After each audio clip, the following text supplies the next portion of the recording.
안녕하세요. 말미디어 강사 유승종입니다. 저는 지금 이탈리아에 있는 스페인 광장이 아니라 바로 화성시 미디어센터 영상 스튜디오에 있습니다. 오늘 지난 시간에 이어서 OBS 스튜디오를 이용해 크로마키 배경을 만들거나 라이브 방송하는 법에 대해서 알아보겠습니다. 장비 구성도 웹캠이나 USB 마이크에서 좀 더 나아가서 카메라와 캡처 장치, 그리고 마이크와 오디오 인터페이스를 이용해 볼 텐데요. 간혹 집에 있는 DSLR이나 캠코더를 이용해서 녹화를 하고 싶으신 분들이 계신데 오늘 영상을 보시면 유용한 정보를 얻어 가실 수 있을 것 같습니다. 먼저 영상 장비 구성에 대해서 알아보고 가겠습니다.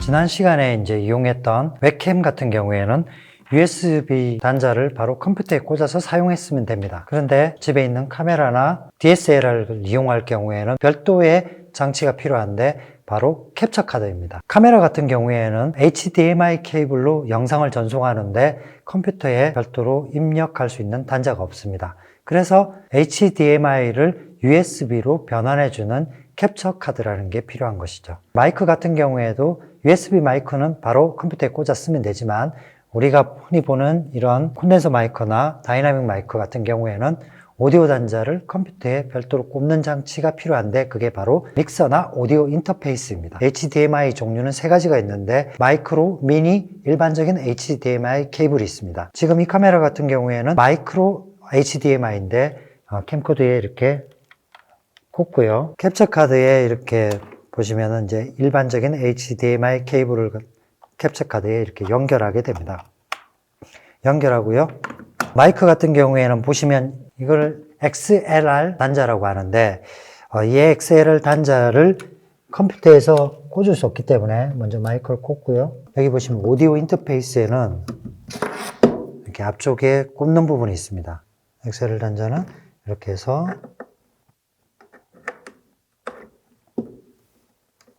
이렇게 꽂으면 되고요. USB를 통해서 컴퓨터에 연결하게 됩니다. 똑같죠? 지난 시간과 똑같습니다.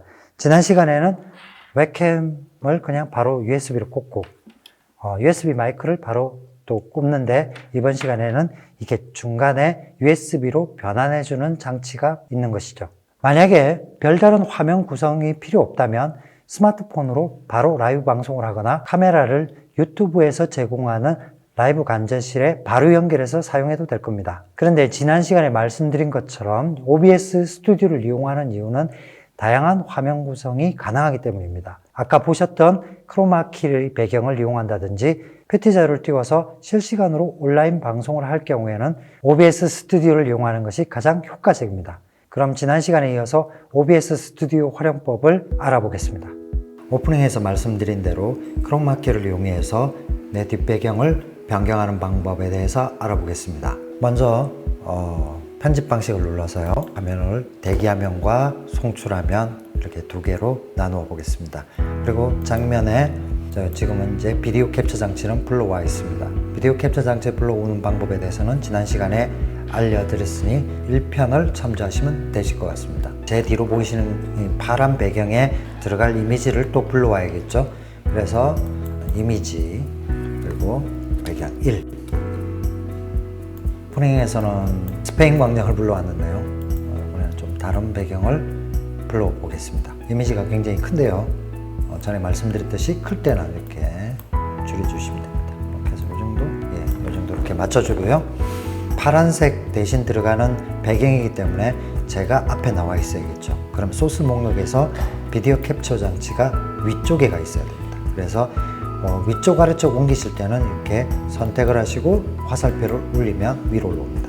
그러면 뒤쪽에 이 비디오 캡처 장치 뒤에 배경이 있는 거죠. 그러면 이 파란색을 빼버리면 배경이 나타날 겁니다. 빼는 방법은 카메라에 크로마키를 넣어주면 되겠죠. 그래서 오른쪽 마우스 필터가 있습니다. 필터에 보면 오디오 비디오 필터가 있고 효과 필터 이렇게 있는데 효과 필터에서 플러스를 누르면 여러 가지 키가 있습니다. 그 중에 이제 크로마키를 선택을 하시고 지금 크로마키 색상 같은 경우에는 제 뒷배경에 지금 청색으로 돼 있죠. 그래서 청색을 놓고 갑자기 검해졌습니다. 그래서 거의 다 빠졌죠. 이상한데요. 그래서 이 유사성을 조금 낮추시면 됩니다. 그럼 제 윤곽이 드러나고, 너무 많이 빼면 파란색이 드러나고, 너무 또 그러면 제 윤곽이 안 드러나니까 적당한 범위 내에서 이 정도에서 잘 빠졌나요? 이렇게 이제 세밀하게 조절을 하시면서 닫기를 하면, 보시면 좌측의 대기화면에 크로마키가 완성이 됐죠. 그래서 이 크로마키 합성한 거를 송출화면에다가 이렇게 전환을 누르면 크로마키 배경의 영상을 라이브로 송출하거나 녹화하실 수 있습니다. 대신 유의할 점은, 옷이 같이 파란색이면 같이 빠지겠죠. 파란색 옷을 입으면 어떻게 되는지 제가 망토를 준비했습니다. 쑥 덮었으면, 잘 보이시나요? 그 다음에 몇 가지 이제 기능적인 설명을 좀 드리면, OBS의 장점은 장면 간 전환을 시킬 수 있다는 장점이 있는데요. 보통 방송국에서는 비디오 스위처를 쓰죠. 카메라 여러 대가 있으면 비디오 스위처를 통해서 이렇게 장면 전환을 하고, 또 화면도 여러 화면을 장면 전환을 할 수 있습니다. 근데 이 OBS는 그런 비디오 스위처의 기능을 소프트웨어 방식으로 구현해 놓은 것입니다. 그래서 장면이 지금 두 개가 있으면 대기화면에 다른 장면을 띄워놓고 전환을 누르면 이렇게 장면 전환이 되는 것을 확인하실 수 있습니다. 장면 전환 같은 경우에는 여러 가지 전환 효과를 줄 수가 있는데요. 기본적으로 요 우측 하단에 보면 자르기라고 있습니다. 자르기는 방금 보셨듯이 컷으로 넘어가는 경우입니다. 그리고 그 밑에를 눌러보시면 여러 가지 장면 전환 효과를 적용할 수 있는데요. 서서히 사라지기는 선택하고 전환을 누르면 이렇게 디졸브 형태로 서로 겹쳐지면서 장면 전환되는 것을 확인할 수 있습니다. 전환 버튼 밑에 보면 빠른 전환이라고 해서 자르기가 있고요. 그냥 컷으로 넘어가는 거죠. 서서히 사라지기는 디졸브입니다. 일시적으로 겹쳐지면서 서로 장면이 전환되는 거죠. 빠른 전환 옆에 보면 플러스 버튼이 있는데, 플러스 버튼을 누르면 여러 가지 장면 전환 효과를 등록을 해서 쓸 수가 있습니다. 밀어내기 해보죠. 밀어내기를 등록하고 이런 식으로 하면 이렇게 밀어내기 효과로 장면을 전환할 수 있습니다. 그리고 라이브 방송을 설명드리기 전에 설정의 몇 가지를 살펴볼 텐데요. 중요한 몇 가지만 살펴보겠습니다. 자, 비디오를 보시면 기본 해상도라고 있습니다. 지금 녹화 중이어가지고 해상도를 설정할 수 없는데, 기본 해상도, 출력 해상도 모두 1920, 1080 FHD로 설정을 해 두시면 됩니다.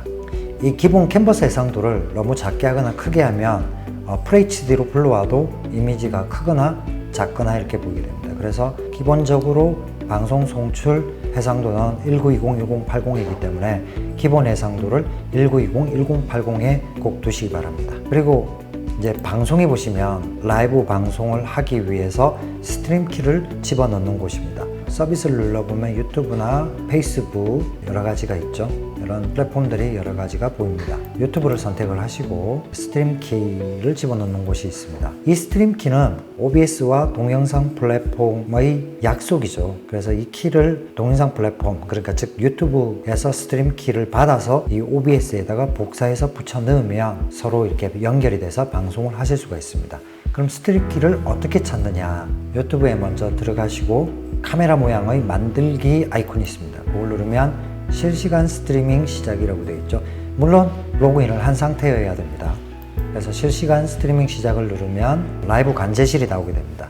새 스트림을 누르시고 스트림을 만들어야겠죠. 공개 정하고, 요즘은 아동용인지 아닌지 구분하기 때문에 아니요, 아동용이 아닙니다. 유튜브 라이브 방송 가져오기 하고 스트림 만들기를 하면 됩니다.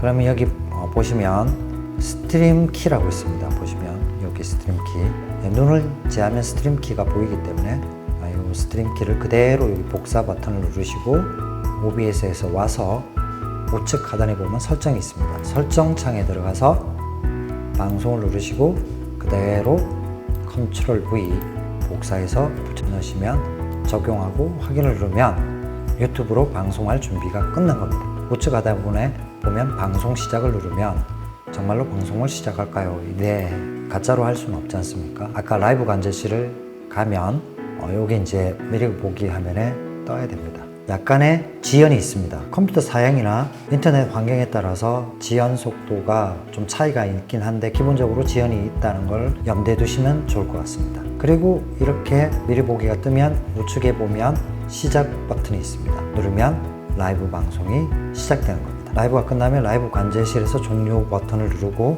다시 OBS에 돌아와서 방송 중단을 누르시면 될 것 같습니다. 보통 방송과 녹화를 같이 할 수는 있는데요. 같이 하게 되면 대체로 좀 컴퓨터 사양에 따라서 영상이 끊기는 현상이 일어납니다. 그래서 컴퓨터 사양이 낮다라고 생각하시면 방송 시작과 녹화를 같이 하는 것은 추천드리지 않습니다. 2회차에 걸쳐 영상 장비들과 OBS 스튜디오를 이용해 영상 녹화 및 라이브 방송하는 법에 대해서 알아봤습니다. 지금까지 알아본 OBS를 활용한 이런 시스템들은 복잡한 것이 아니라서 마을미디어, 1인 미디어, 온라인 강의를 시작하는 분들께는 많은 도움이 될 거라고 생각합니다.